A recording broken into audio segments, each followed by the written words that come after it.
Hey guys, this is Mike Taralla with Qlik. Thank you for joining me in the next video in the Do More with Qlik Tips and Tricks Edition series.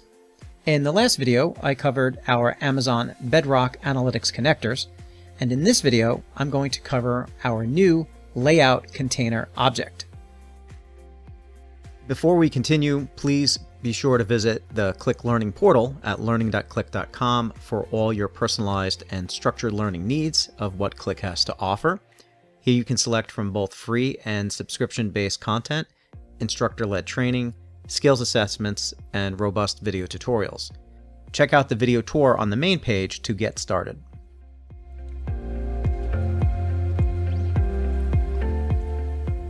Okay, so let's jump right in. First thing I'd like to state is that I did not use any custom themes to create this. I just used the styling panels and the properties for the different elements that I have available to me. So let's go right in and use this. I'm going to select my sheets. We'll go to a blank sheet that I have set up already. Edit the sheet, and you will notice that the layout container object is part of the custom objects asset, and it's underneath the Qlik dashboard bundle. Now you can use this any which way you want. I choose to use it as a full sheet object and then place my objects inside. Now you can add content with this quick button, but the majority of the time you're going to be adding content using the properties panel and clicking this add button here. And the content that you can add are existing master visualizations that you might have saved, or content created from scratch directly from your chart objects. Okay, so let's style the layout container. So I'm going to grab the grab handles here and resize it to the full height and width of the sheet. Now you'll notice that I have presentation properties for the layout container. We're pretty much going to be messing with styling, and then you'll notice you'll have keep charts within bounds and show grid lines, and I'll talk about those in a few moments. First thing I want to do is add a piece of content.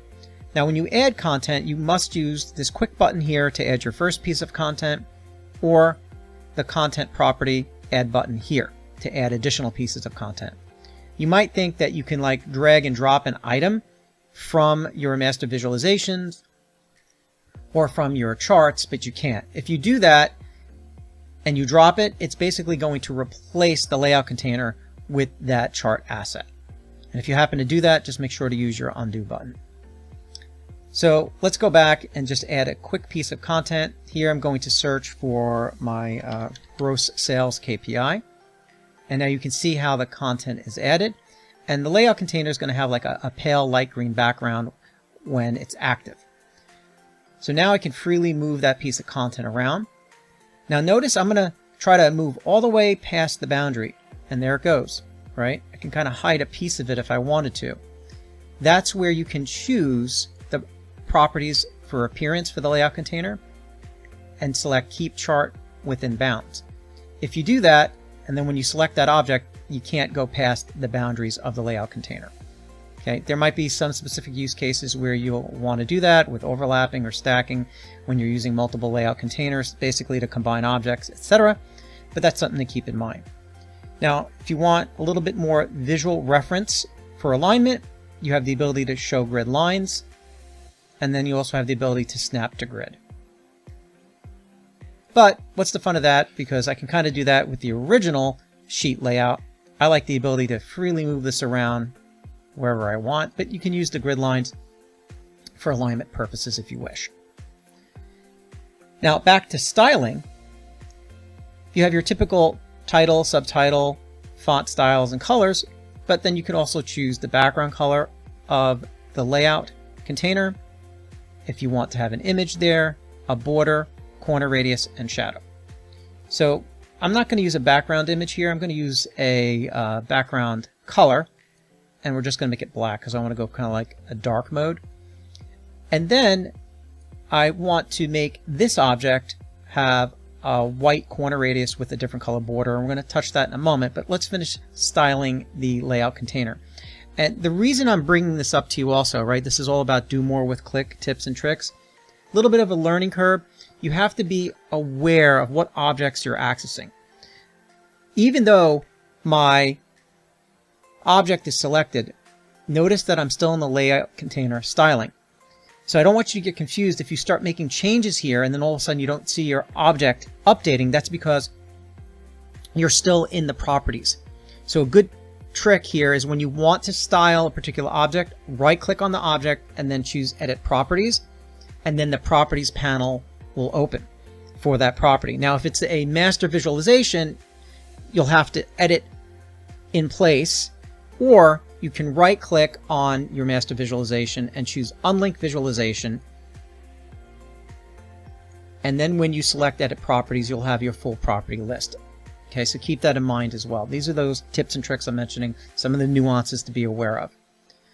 All right, so going back to the layout container, styling of the layout container, we chose the background color black, and the border, in this case here, just so it's visible for the video, I'm going to make the border about 10 pixels, and we're going to make it color red, and then we're going to do about an 18 pixel corner radius, and then for drop shadow, we're going to do a medium drop shadow and make that shadow yellow.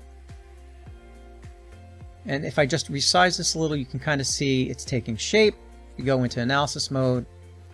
There's my container. Okay. So now I want to style the object inside the container. So I'm going to choose the object, right click, edit properties, and then go to styling. And then I have the same options here. Here I'm going to do a large shadow, and we're going to use white. And let's add a border. So we'll do a border about 8 pixels, and then just choose blue, and we'll add a corner radius of about 10 pixels. It'll give us a nice rounded edge on the corner. And there's our object. I'm just going to resize it, position accordingly. Okay, so now I'm going to add another object, and in our master items this time I'm going to add our total orders object simply by selecting it. And I'll size that accordingly. And now you can see the object is on top of gross sales. If I wanted it to go behind, I could select either or and right click, reorder chart layers, and say bring forward. Select the chart, reorder chart layers, bring to front, send backward, etc. And I could adjust the chart layers just like that. Fairly simple. You'll notice that you'll have an extra menu, see container options. These are additional properties that you can do for the charts that are in the layout container. Okay, so let's add a fresh chart here. We're going to look for a line chart. Edit the properties of the line chart, go to data, and the dimension here is going to be order date. And the measure here is going to be total price. And we'll just sum total price. Now, depending on the theme that you might have selected, like the basic themes that are inside this area here I'm just using Sense Classic, you might get a transparent background. If you do, you can just set the property within the appearance.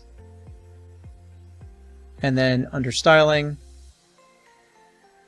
for a single color background, I'll just select white for now.